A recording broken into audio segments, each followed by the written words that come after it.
Eu pretendo renunciar como líder do partido e como primeiro-ministro. Este país merece uma verdadeira escolha na próxima eleição e ficou claro para mim que se eu tiver que lutar batalhas internas, não posso ser a melhor opção. Esse daqui foi o aviso oficial do então primeiro-ministro canadense, o Justin Trudeau, anunciando que não conseguiu segurar a barra, segurar a pressão e renunciou ao cargo. O primeiro-ministro canadense vem sofrendo uma pressão absurda dos Estados Unidos, especialmente de Trump, depois que Trump foi reeleito.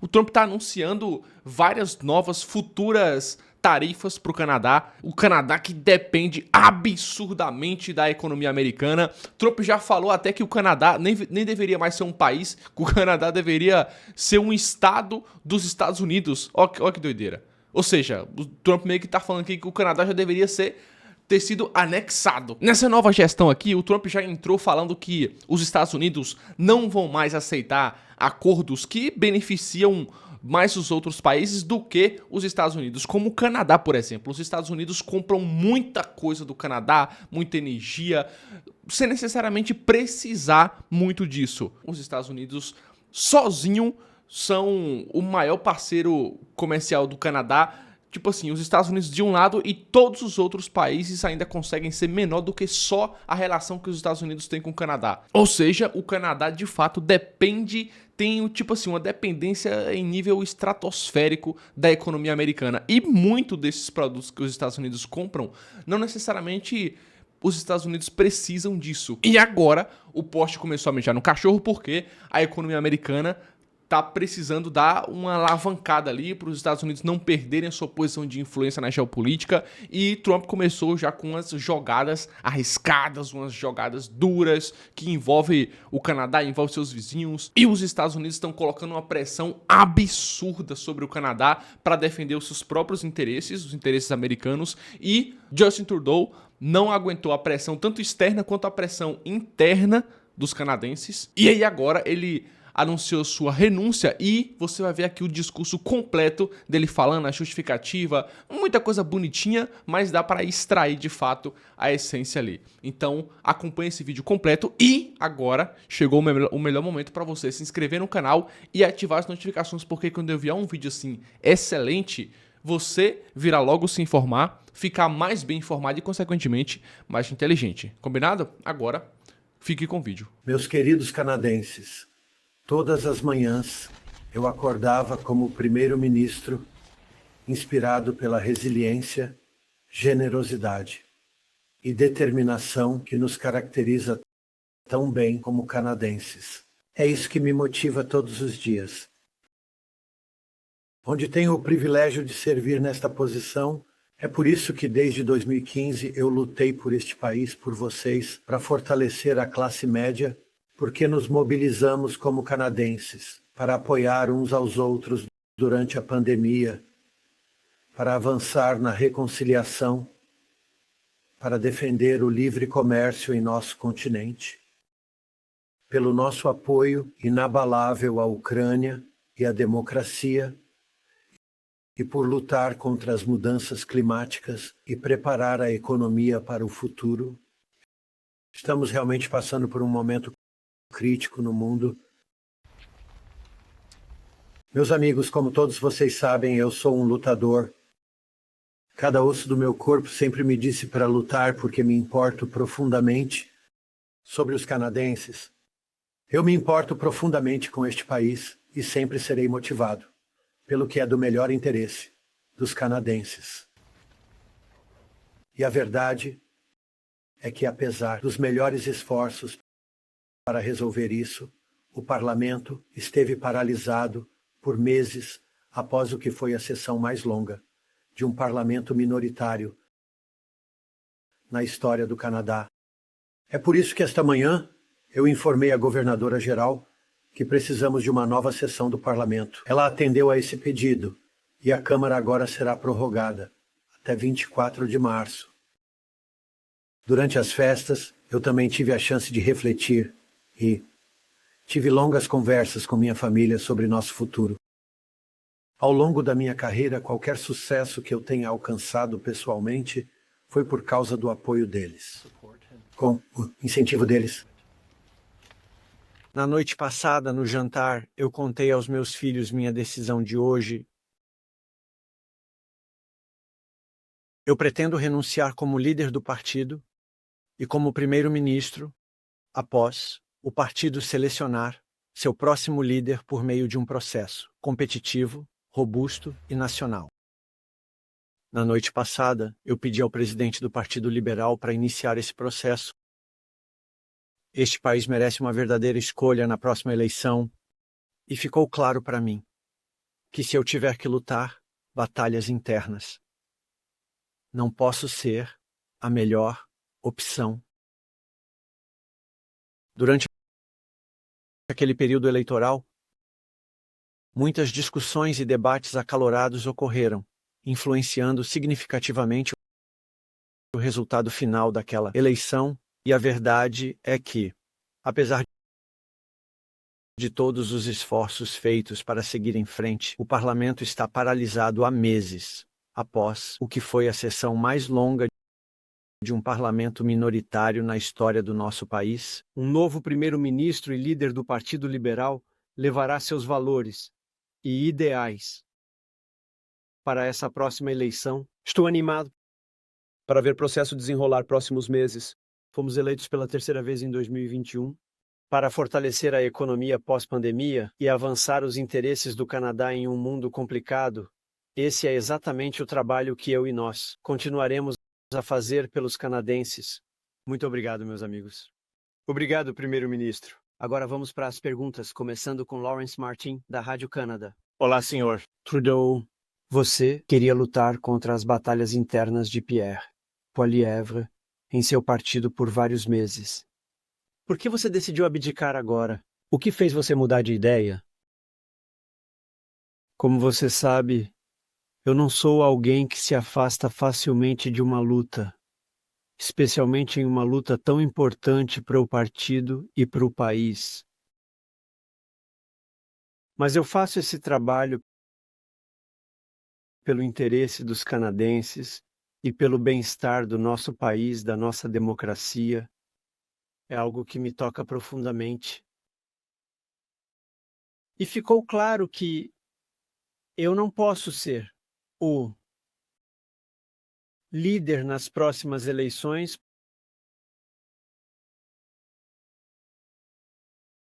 por causa das batalhas internas. Mas eu sempre fui movido pelo meu amor pelo Canadá, pelo meu desejo de servir os canadenses e pelo que é do melhor interesse. E os canadenses merecem uma verdadeira escolha na próxima eleição. E ficou óbvio para mim, com as batalhas internas, que eu não posso ser aquele que levará o estandarte liberal para a próxima eleição. Por que fazer uma eleição? Se há uma conquista que você poderia mencionar, você se orgulha mais a várias, mas se há uma talvez arrependimento também. Em 2015 nós fomos eleitos com a promessa de trabalhar para a classe média, e foi isso que conseguimos fazer. Com dedicação e esforço, reduzimos a pobreza de forma significativa, ajudamos muitas famílias necessitadas e criamos uma economia robusta e sustentável que funciona para o bem-estar de todos, para um público muito maior, preparando-se para um futuro mais digital e onde as mudanças climáticas terão um impacto maior. Fizemos muito trabalho com os canadenses. O Canadá está melhor por causa do trabalho que todos nós fizemos nos últimos anos. Um arrependimento.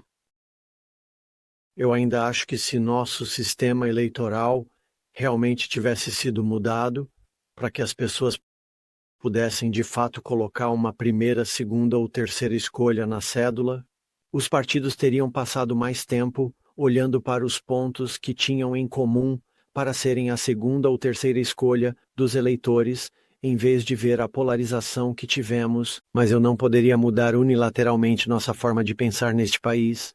Fomos eleitos em 2015 para lutar pela classe média, e foi exatamente isso que fizemos ao longo dos últimos anos. Próxima pergunta. Primeiro-ministro, até 3 semanas atrás você pretendia ficar. O evento de 3 semanas atrás, quando assinou a senhora Freeland, disse que você a estava demitindo como ministra da Fazenda. Foi o catalisador que nos trouxe aqui hoje. Pode explicar seu lado do que aconteceu? Christian, tem estado ao meu lado por quase 10 anos agora. Ela tem sido uma parceira política incrível em quase tudo que fizemos como governo e como partido na última década. Eu realmente esperava que ela concordasse em continuar como minha vice-primeira-ministra e assumir um dos arquivos mais importantes que não apenas este governo, mas este país está enfrentando. Mas ela escolheu o contrário. Mas, em termos de detalhes específicos e minuciosos, eu não sou alguém que compartilha os detalhes sobre as minhas conversas pessoais e privadas com outras pessoas que eu tenho no meu dia a dia. Você falou sobre o Partido Liberal e as batalhas acontecendo agora, mas estou me perguntando se você sente que outro líder terá mais sucesso do que você em vencer Pierre Poilievre na próxima campanha. A visão de Pierre Poilievre para este país não é a certa para os canadenses. Parar a luta contra a mudança climática não faz sentido. Desistir dos valores e da força e da diversidade que o Canadá sempre teve. Sempre. Trabalhar para se recompor não é o caminho certo para o país. Atacar jornalistas e instituições como a CBC, isso não é o que os canadenses precisam neste momento. Precisamos de uma visão ambiciosa e otimista para o futuro, e Pierre Poilievre não está oferecendo isso. E estou ansioso para a luta, enquanto progressistas em todo o país se levantam pela visão de um país melhor que os canadenses sempre tiveram, apesar das enormes pressões ao redor do mundo para pensar pequeno, para se desviar para a extrema-direita e para sermos menos ambiciosos sobre o que podemos ser e fazer como país. Mas isso não é uma resposta sim ou não a outro líder que poderia... Com certeza. Há 16 anos, em dezembro de 2008, Stephen Harper rejeitou o parlamento para evitar um voto de confiança que ele sabia que ia perder, porque os 3 partidos de oposição iam votar contra ele, exatamente como a situação em que você vai se encontrar hoje. Na época, o líder liberal, Stéphane Dion, disse, e eu digo isso aqui, que era um obstáculo à Constituição e um afronta à democracia. Eu gostaria de saber por que o que foi ruim para os conservadores de Stephen Harper deveria ser bom para os liberais de Justin Trudeau. O governador-geral, em 2008, concluiu corretamente que a Câmara apenas veio formalmente dar sua confiança ao Sr. Harper, apesar de você estar no poder há quase 10 anos. O governo Harper, apesar de uma carta assinada, que era um documento político, a voz da Câmara conta. No entanto, antes de pararmos de trabalhar na Câmara para as férias, ganhamos de forma inesperada e surpreendente 3 votos de desconfiança. E nós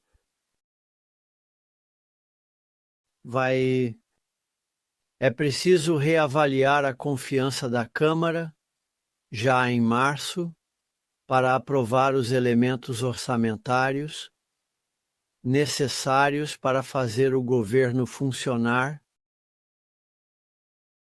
Em 2008, o governador-geral concluiu corretamente que, nas últimas vezes, nas semanas anteriores, a confiança da Câmara havia sido testada. Ela havia passado nesse teste de confiança, que a confiança da Câmara havia sido testada, ela havia passado naquele teste de confiança. Stephen Harper continuou a ter a confiança da Câmara, e isso realmente se confirmou, porque assim que eles voltaram da prorrogativa, Stephen Harper ganhou um voto de confiança mais uma vez. Então, um documento político ou discursos políticos não tem o mesmo peso que vencer um voto de confiança. Mas essa prorrogativa nos levará apenas até março, e haverá votos de confiança em março.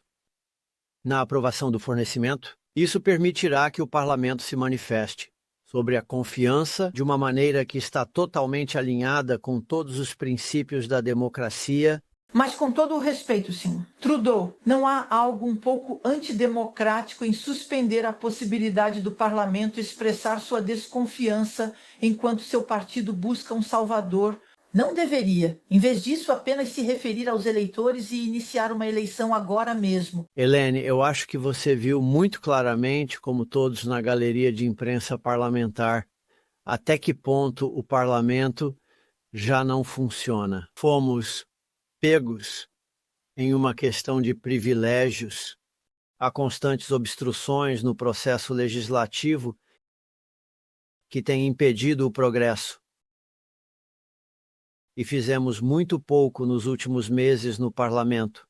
O que é preocupante, o parlamento precisa de um reinício urgente para funcionar de maneira eficaz.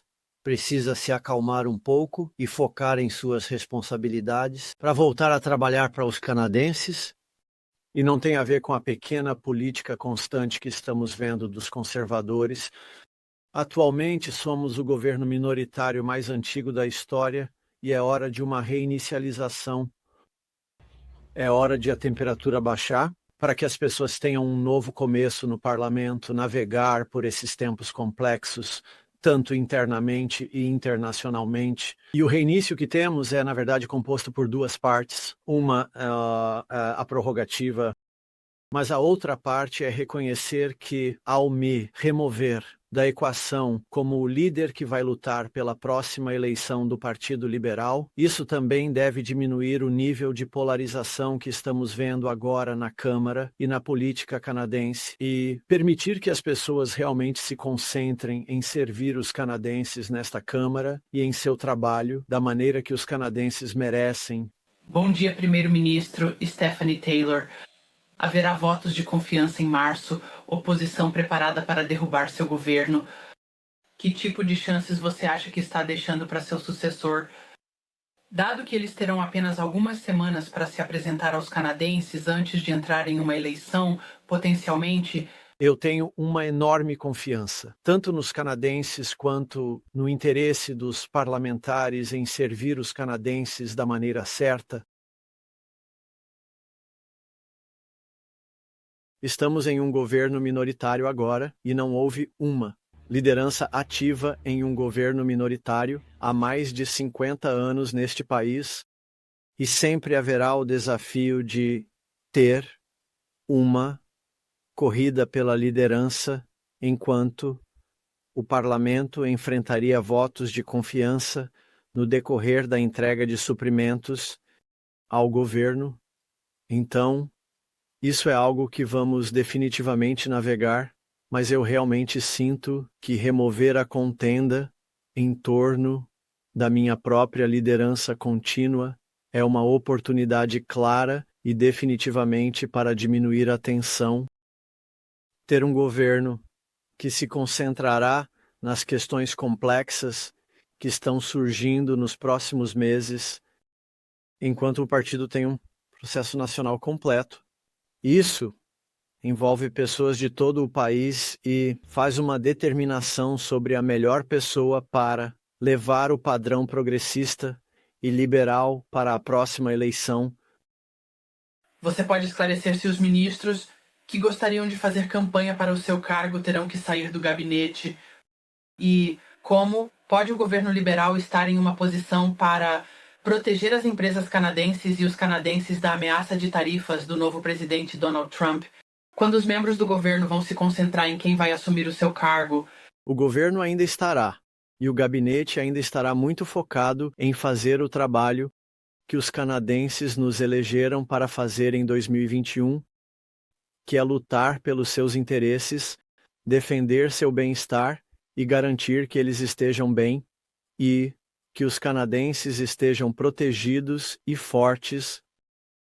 Haverá um processo de liderança e as regras serão definidas nas próximas semanas, mas posso garantir que as ferramentas e a necessidade de defender os canadenses, de proteger os canadenses em seus interesses e continuar a lutar pela economia é algo que todos neste governo estarão focados de maneira singular.